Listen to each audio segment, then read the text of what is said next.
Good morning, सभी का स्वागत है सीएल कैरियर एकेडमी में। चलिए आज हम करंट अफेयर्स के बारे में पढ़ते हैं, बेहतरीन करंट अफेयर्स जो आपके परीक्षा के लिए महत्वपूर्ण है। तो आज के करंट अफेयर्स की शुरुआत करेंगे सभी प्रतियोगी परीक्षाओं के लिए जो एसएससी जीडी का एग्जाम होगा, एसएससी सीजीएल और एसएससी और स्टेट एसएससी यूपीएससी, इन सभी के लिए बेहतरीन रूप से समान रूप से उपयोगी प्रश्न है। चलिए पहला प्रश्न है, हाल ही में उत्तर प्रदेश सरकार ने मथुरा वृंदावन को कब तक कार्बन न्यूट्रल टूरिस्ट डेस्टिनेशन बनाने की घोषणा की है। उत्तर प्रदेश की जो योगी आदित्यनाथ की सरकार है, इसने जो है वृंदावन मथुरा को कब तक कार्बन न्यूट्रल बनाने की घोषणा की है।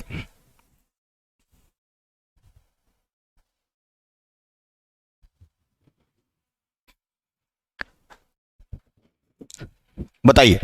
तो चलिए हम इसका उत्तर देखते हैं। इसको 2041 तक, इसका जो सही जवाब होगा वो हो जाएगा 2041 तक इसको जो है कार्बन न्यूट्रल बनाए जाने की घोषणा की गई है। याद रखेंगे आप लोग। बेहतरीन प्रश्न। 2041 सी बिल्कुल सही है। उत्तर प्रदेश की सरकार ने घोषणा किया है किसको करने के लिए, तो ये मथुरा वृंदावन को कार्बन न्यूट्रल क्या टूरिज्म डेस्टिनेशन बनाने के लिए, पर्यटक डेस्टिनेशन बनाने के लिए इन्होंने 2041 तक घोषणा किया है कि 2041 तक हम इसको टूरिज्म डेस्टिनेशन बना देंगे। सी सही जवाब होगा 2041 टूरिज्म डेस्टिनेशन। शुद्ध शून्य कार्बन उत्सर्जन पर्यटक स्थल, इसको बोलते हैं शुद्ध शून्य कार्बन उत्सर्जन, शुद्ध शून्य कार्बन उत्सर्जन पर्यटक स्थल। पर्यटक स्थल यहां पर कार्बन का एमिशन बिल्कुल शून्य हो जाएगा, शून्य होगा। कार्बन डाइऑक्साइड का यहां पर नहीं होगा। पूरे ब्रज क्षेत्र से पर्यटक वाहनों पर प्रतिबंध लगा दिया जाएगा। पूरे ब्रज क्षेत्र में जो पर्यटक वाहन है उस पर प्रतिबंध लगा दिया जाएगा। साथ ही साथ कई तरीके के प्रदूषण फैलाने वाले वाहनों को वहां जाने पर रोक होगी, क्योंकि यह वृंदावन बहुत ही प्रसिद्ध तीर्थ स्थल है और कृष्ण जन्मभूमि है, जहां पर सार्वजनिक रूप से उपयोग में किए जाने वाले केवल इलेक्ट्रॉनिक वाहनों को जाने की अनुमति होगी। यहां पर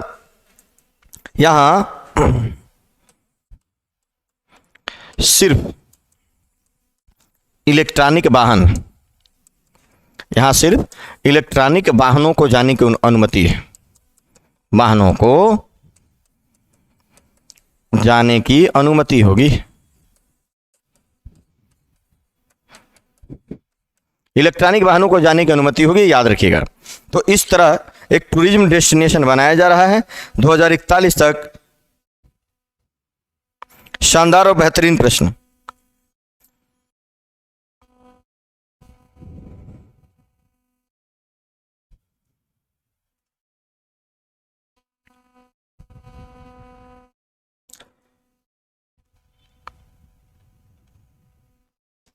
चलिए, इस योजना में परिक्रमा पथ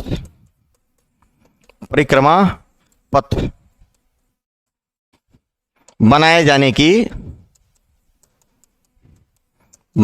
की योजना है। एक बहुत ही लंबा परिक्रमा, लोग परिक्रमा कर सके योजना है, तो ध्यान रखिएगा परिक्रमा पथ बहुत महत्वपूर्ण होगा। ये आप जरूर याद करिएगा। परिक्रमा पथ। भारत के 50वें मुख्य न्यायाधीश के रूप में किसने शपथ ली, पहले भी इसके बारे में चर्चा हुई है। 50वें मुख्य न्यायाधीश के रूप में जिसने शपथ ली है, भारत के 50वें मुख्य न्यायाधीश के रूप में किसने शपथ ली है, तो यह लिया है। इसका जो सही जवाब होगा वो हो जाएगा DY चंद्रचूड़। इनका नाम है डी से धनंजय यशवंत चंद्रचूड़, इनको बोलता है DY चंद्रचूड़। 50वें न्यायाधीश हैं भारत के मुख्य न्यायाधीश, 50वें मुख्य न्यायाधीश हैं DY चंद्रचूड़। इसके पहले ये 49वें थे। इनका कार्यकाल 8 नवंबर को खत्म हो गया। नवंबर को समाप्त हो गया। 74 दिनों का इनका कार्यकाल था। जो 49वें मुख्य न्यायाधीश उदय उमेश ललित, यूयू का पूरा नाम क्या है, उदय उमेश ललित, इनका खत्म हो गया। इनका कार्यकाल शुरू हो गया 9 नवंबर से। है ना, 2 साल कार्यकाल रहेगा, 2 साल का कार्यकाल रहेगा। इन लोगों का जो कार्य करने के लिए जो कार्यकाल होता है, सुप्रीम कोर्ट के मुख्य न्यायाधीशों का कार्यकाल जो होता है ये होता है 65 वर्ष की उम्र तक। 65 वर्ष की उम्र तक कार्यकाल होता है, कार्यकाल होता है। तो इनका जो है इतना कार्यकाल होगा। इनको शपथ किसने दिलाई? तो भारत की राष्ट्रपति द्रौपदी मुर्मू ने, राष्ट्रपति द्रौपदी मुर्मू ने इनको शपथ दिलाई। ये भी याद रखिएगा, शपथ दिलाई। राष्ट्रपति को जो शपथ दिलाया जाता है वो अनुच्छेद 60 के तहत, संविधान के अनुच्छेद 60 के तहत इनकी शपथ दिलाई जाती। सॉरी, मुख्य न्यायाधीश को, सॉरी, राष्ट्रपति को शपथ दिलाने की बात है, ये यहाँ पे नहीं रहेंगे, ये राष्ट्रपति के लिए है ना। मुख्य न्यायाधीश को जो शपथ दिलाई जाती है इनको सीजेआई को अनुच्छेद 124 के तहत, अनुच्छेद 124 के तहत इनको शपथ दिलाई जाती है। कार्यकाल जो है इनका 9 नवंबर से शुरू होगा, 2 साल का कार्यकाल होगा, 65 वर्ष की उम्र तक कार्य करेंगे। इनके पिताजी, इनके पिता YV चंद्रचूड़ थे। ये भी सुप्रीम कोर्ट के चीफ जज, ये भी सीजेआई थे। सबसे लंबा कार्यकाल था, सबसे लंबा कार्यकाल था। कार्यकाल कितना था? 7 साल 4 महीने के लगभग था। और ये YV चंद्रचूड़ जो सुप्रीम कोर्ट के मुख्य न्यायाधीश बने थे, ये बने थे 1978 से 1985 के बीच थे। 1978 से 1985 के बीच इनका कार्यकाल था, याद रखिएगा, 78 से 85 है ना के बीच ये कार्य सबसे लंबे समय तक। तो DY चंद्रचूड़ भारत के 50वें मुख्य न्यायाधीश बन गए हैं। उत्तराखंड ने अपना स्थापना दिवस हर साल कब मनाया जाता है उत्तराखंड का? तो उत्तराखंड का स्थापना दिवस जो है हर साल मनाया जाता है। ये मनाया जाता है उत्तराखंड का 9 नवंबर को। सन 2000 में 3 राज्य बने थे, 3 राज्य बने थे। और कौन कौन बने थे? पहला छत्तीसगढ़, और छत्तीसगढ़ कब बना? 1 नवंबर को सन 2000 में। मध्य प्रदेश से अलग होकर बना। दूसरा जो राज्य बना वो बना उत्तराखंड, उत्तरांचल नाम था इसका, उत्तराखंड 9 नवंबर को बना सन 2000 में, है ना, उत्तर प्रदेश से अलग होकर। और तीसरा जो राज्य बना वो बना झारखंड बना 15 नवंबर को 2000 में, बिहार से अलग होकर। तो तीनों का याद रखिएगा इस तरीके से। तो सन 2000 में जो तीनों राज्य बने, 9 नवंबर को उत्तराखंड अपना क्या बनाता है? हर साल स्थापना दिवस मनाता है। उत्तराखंड उत्तर प्रदेश से अलग होकर 9 नवंबर 2000 को बना था। उत्तराखंड के मुख्यमंत्री हैं पुष्कर सिंह धामी, अभी वहां के मुख्यमंत्री हैं। जो चुनाव हुआ है दोबारा बीजेपी की सरकार बनी हुई है। तो याद रखिएगा, महत्वपूर्ण प्रश्न होगा आपके परीक्षा के लिए। तेलंगाना स्थित एरोस्पेस कंपनी से अंतरिक्ष में लॉन्च होने वाली, ये देखो, पहला निजी क्षेत्र का रॉकेट, पहला निजी रॉकेट तेलंगाना एरोस्पेस कंपनी से अंतरिक्ष में, है ना। तो कौन सा है? तो इसका जो सही जवाब होगा विक्रम एस। इसका सही जवाब ए होगा, सही जवाब हो जाएगा ए, है ना, याद रखिएगा, विक्रम एस इसका सही जवाब है। देश की पहली प्राइवेट स्पेस कंपनी अंतरिक्ष startup Skyroot Aerospace का, है ना, एरो स्पेस कंपनी का नाम क्या है? स्काई रूट एरो स्पेस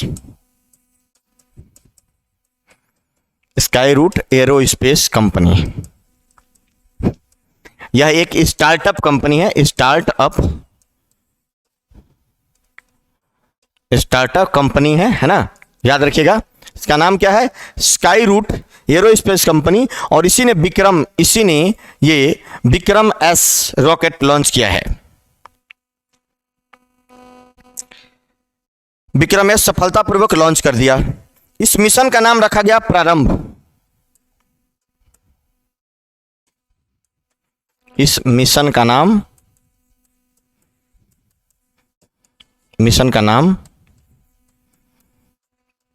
प्रारंभ। इस मिशन का नाम प्रारंभ है। याद रखिएगा, वेरी वेरी मोस्ट इंपोर्टेंट, बहुत इंपॉर्टेंट है प्रश्न, वेरी वेरी इंपॉर्टेंट है ये प्रश्न है।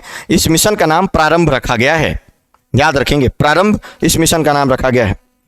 विक्रम एस रॉकेट ने श्रीहरिकोटा में इसरो के सतीश धवन अंतरिक्ष यान की उड़ान भरी और हैदराबादी स्टार्टअप स्काई रूट, इससे पहले विक्रम एस प्रचंड खराब मौसम के वजह से टालना पड़ा था, तो इसको कहां से करना पड़ा? श्रीहरिकोटा के, इसे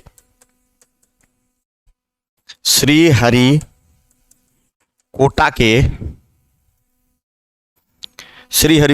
के सतीश धवन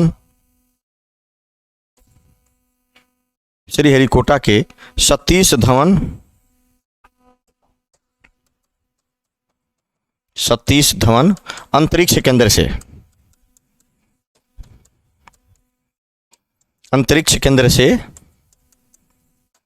लॉन्च किया गया था।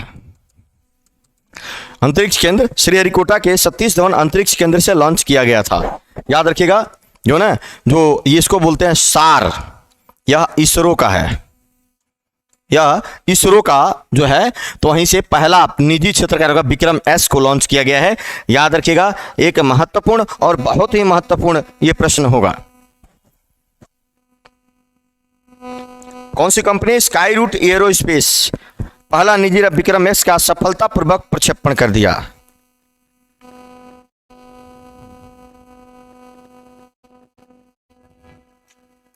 चलिए,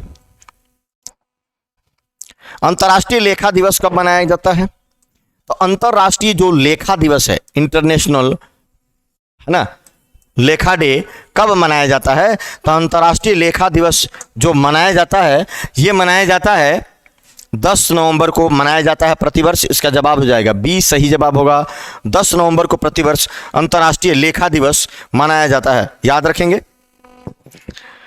लेखांकन से जुड़े पेशे को बढ़ावा देने व इस पेशे से जुड़े लोगों को सम्मानित करने के लिए मनाया जाता है। 10 नवंबर लेखांकन पेशे को बढ़ावा देने, लेखांकन पेशे को बढ़ावा देने तथा इस पेशे से जुड़े लोगों को सम्मानित करने के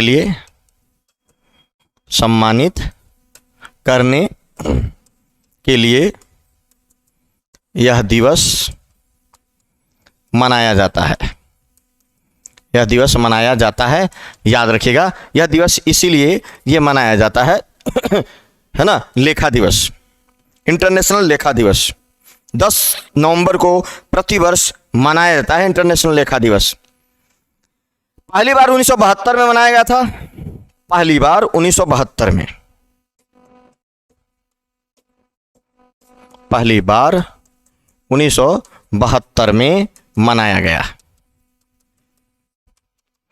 पहली बार 1972 में मनाया गया था, याद रखिएगा।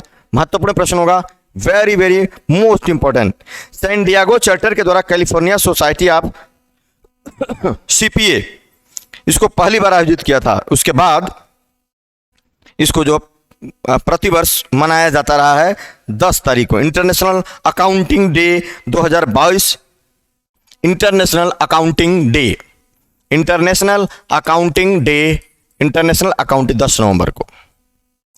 किस केंद्रीय मंत्रालय ने स्वच्छ सर्वेक्षण ग्रामीण 2023 टूल किट, किस केंद्रीय मंत्रालय की बात किया जा रहा है? स्वच्छ सर्वेक्षण ग्रामीण 2023 टूल किट जो है इसने लॉन्च किया है। किसने लॉन्च किया है? यह लॉन्च किया है जल शक्ति मंत्रालय। इसका जो सही जवाब हो जाएगा सी, जल शक्ति मंत्रालय, बिल्कुल सही जवाब होगा कि स्वच्छ सर्वेक्षण ग्रामीण जो है 2023 टूल किट जो लॉन्च किया है जल शक्ति मंत्रालय के द्वारा लॉन्च किया गया है, बहुत ही महत्वपूर्ण है, वेरी वेरी इंपॉर्टेंट है। ये सब लोग जितने भी हमारे व्यूअर्स हैं सब इसको याद रखेंगे, परीक्षा में अवश्य आएगा ये प्रश्न, परीक्षा में ये प्रश्न अवश्य आएगा।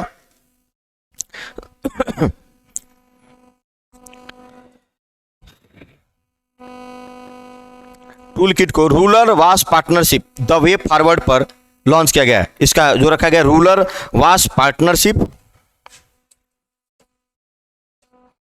रूरल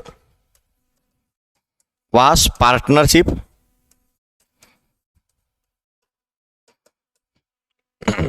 रूरल वास पार्टनरशिप द वे फॉरवर्ड,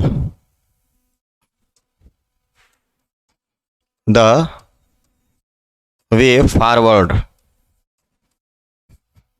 है ना, द वे फॉरवर्ड पर यह किया गया है, तो याद रखिएगा, बड़ा महत्वपूर्ण। 7वें भारत जल सप्ताह के दूसरे दिन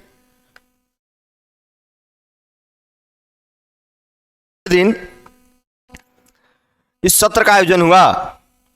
7वें इसका आयोजन पेयजल स्वच्छता विभाग द्वारा किया गया था, जो केंद्रीय जल मंत्रालय के तत्वावधान में आता है। इसका आयोजन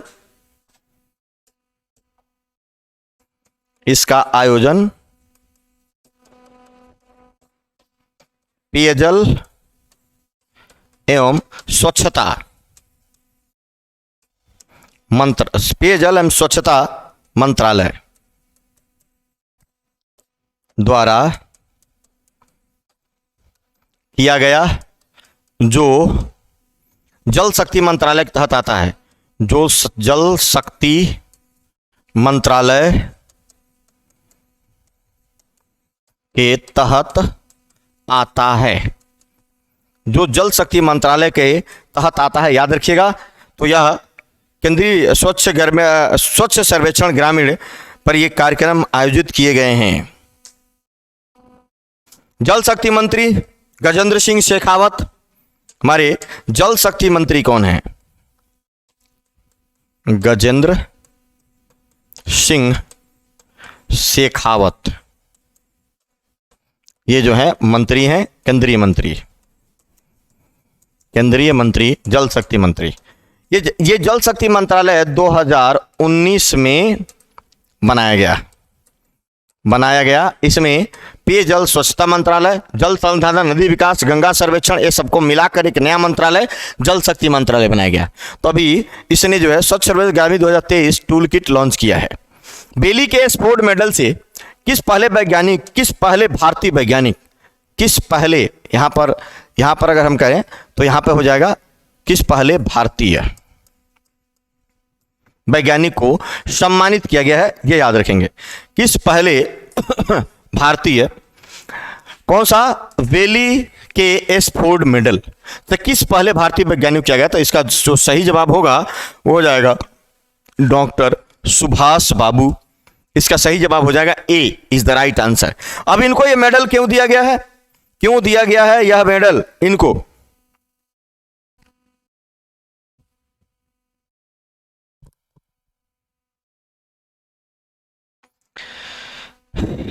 भारत के चिकित्सक एवं वैज्ञानिक डॉक्टर सुभाष बाबू को बेली का पदक सम्मानित किया गया। 82 वर्ष पदक पाने वाले पड़े। उन्होंने उष्णकटिबंधीय औषधि के क्षेत्र में इन्हें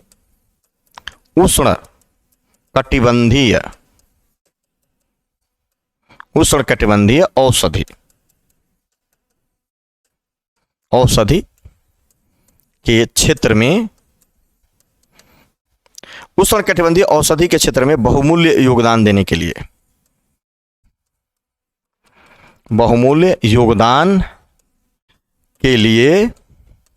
दिया गया है ना। ये चिकित्सक भी हैं,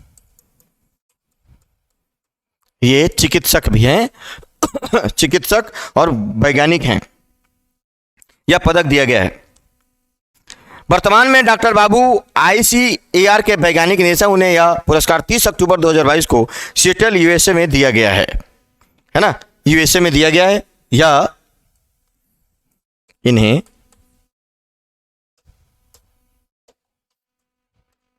इन्हें यह पदक सिएटल यूएसए में दिया गया। सिएटल यूएसए में दिया गया, ध्यान रखिएगा, है ना, यूएसए। तो महत्वपूर्ण प्रश्न होगा, याद रखिएगा डॉक्टर सुभाष बाबू को।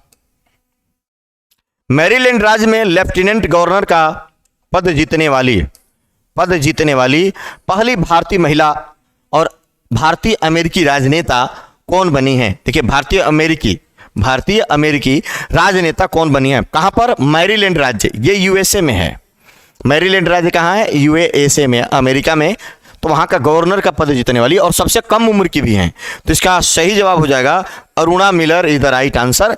इसका जो सही जवाब होगा अरुणा मिलर होगा।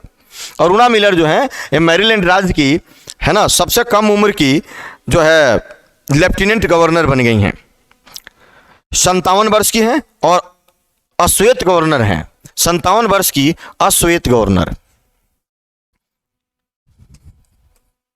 57 वर्ष की हैं अश्वेत गवर्नर, 57 वर्ष की अश्वेत गवर्नर।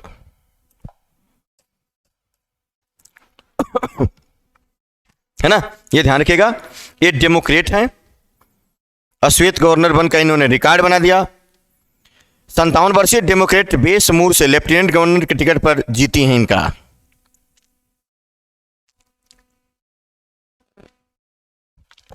चलिए अगला प्रश्न, हाल ही में किसने वीडियो कॉन्फ्रेंसिंग के माध्यम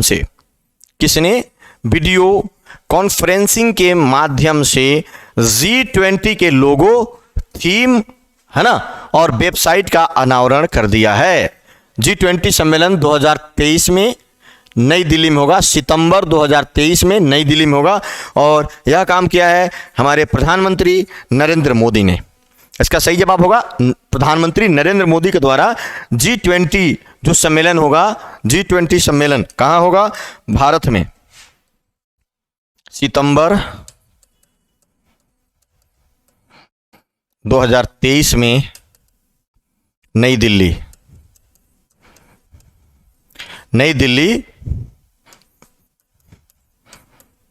में होगा, नई दिल्ली में होगा।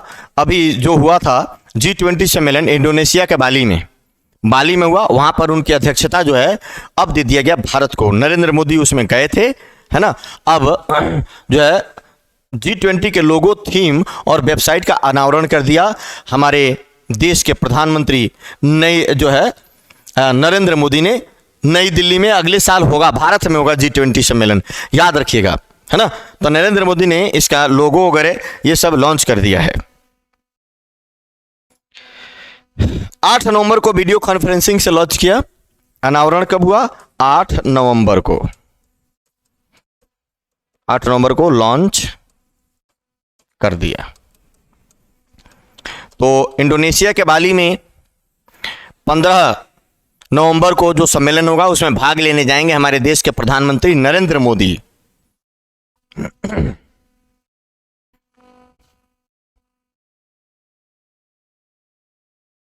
भारत 1 दिसंबर 2022 से G20 की अध्यक्षता ग्रहण करेगा।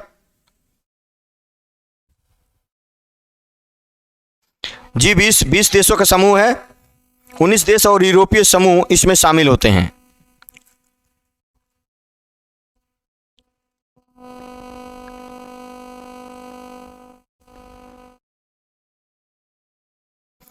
भारत पहली बार इसकी अध्यक्षता करेगा, है ना। चलिए अगला प्रश्न, निम्न में से कौन सा राज्य भर में सोने की एक समान कीमत, कौन सा राज्य है जो अपने पूरे राज्य भर में सोने की एक समान कीमत क्या करेगा? लागू करने वाला ये देश का पहला राज्य बना है। देश का पहला राज्य बने, राज्य भर में सोने की एक समान कीमत, पूरे राज्य में सोने की जो प्राइस होगा हर जगह एक ही होगा, अलग अलग नहीं होगा। कई बार अलग अलग जाने पे रेटों में अंतर पड़ जाता है, एक ही राज्य में अंतर पड़ जाता है। तो यह काम करने वाला जो है पहला राज्य जो होगा वो होगा केरल। केरल में सोने की हर जगह एक समान ही कीमत होगी, ये हो जाएगा केरल। राज्य भर में सोने की एक समान कीमत लागू करने वाला पहला राज्य बना, केरल बन गया, याद रखिएगा। नवंबर 2022 में केरल सर संपूर्ण राज्य में सोने की एक समान कीमत लागू कर दिया।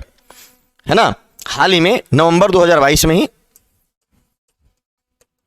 नवंबर 2022 में एक समान कीमत लागू।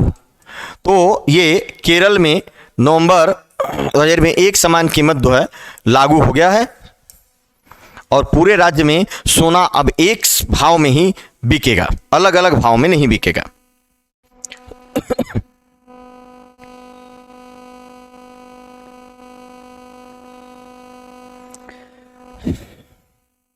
देश की सबसे बड़ी सोने और हीरे की खुदरा श्रृंखलाओं में से एक मालाबार गोल्ड्स एंड डायमंड्स के अधिकारियों और all Kerala gold and silver merchant association के प्रमुख सदस्यों के बीच एक बैठक में 916 शुद्धता वाले 22 कैरेट सोने का मूल्य एक समान रखने का निर्णय लिया गया है ना। तो 916 शुद्धता वाले 22 कैरेट सोने, 916 शुद्धता वाले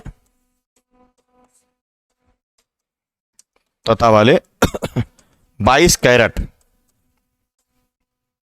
सोने का मूल्य एक समान होगा। सोने का मूल्य एक समान होगा, यह निर्णय कर लिया गया। तो सोने का मूल्य एक समान रहेगा यहां पर। चलिए आज के लिए इतना ही, कल फिर मिलेंगे इसी तरीके के प्रश्नों के साथ। केरल की राजधानी है तिरुवनंतपुरम, मुख्यमंत्री हैं पिनराई विजयन और आरिफ मोहम्मद खान यहां गवर्नर हैं। केरल को गॉड ऑन कंट्री कहा जाता है। केरल को क्या बोलते हैं? God on country,